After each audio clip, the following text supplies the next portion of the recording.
महाराजांची कीर्ती बेभान, भल्या भल्यांना कुठलाय घाम. मित्रांनो, सर्वांना शिवजयंतीच्या हार्दिक शुभेच्छा. आणि शिवजयंती निमित्ताने या ठिकाणी मी जे दोन शब्द व्याख्यानाच्या माध्यमातून माझ्या सांगणार आहे ते नक्कीच आपण सर्वांनी श्रवण करावे. जगावे तर शिवबासारखे, जगावे तर शिवबासारखे, आणि मरावे तर राजे ते संभाजी राजेंसारखे.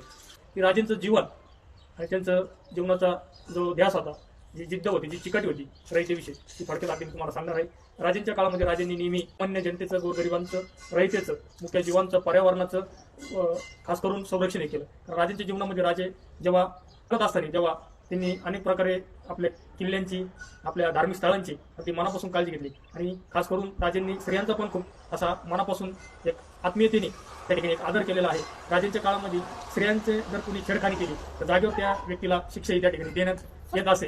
आणि त्याचं परत ते व्यक्ती परत त्यांच्या काळामध्ये जीवनामध्ये हिंमत करणार नाही अशी शिक्षा त्या व्यक्तीला राजे देत असत. आणि राजांनी नेहमी पुढे 10 वर्षानंतर दुष्काळ पडणार आहे त्याची चाहूल राजांना 10 वर्ष आधीची त्या ठिकाणी प्रामुख्याने लागायची. म्हणून त्यांनी धनधान्याचा, पाण्याचा, अन्नधान्याचा साठा आहे आधीच ते राजे त्याची व्यवस्था, त्याची सुखसुविधा ही जनतेसाठी, रयतेसाठी, मुख्य जीवनासाठी करून ठेवायचे. एवढे राजे माझे मोठ्या मानाचे होते आणि मोठ्या काळजाचे होते. इतके आपले राजे श्रीमंत योगी राजे शिवछत्रपती असे त्यांना आपण संबोधतो. आणि त्यांनी हिंदवी स्वराज्याची स्थापना करण्यासाठी आपल्या प्राणाची आहुती दिली, आपलं रक्त हे त्या ठिकाणी त्यांनी सांडलं. आणि नेहमी त्यांच्या मनामध्ये, ध्यानामध्ये विषयी एक तळमळ होती, एक कळकळ होती. तर परत एकदा सर्वांना शिवजयंती सर्वांना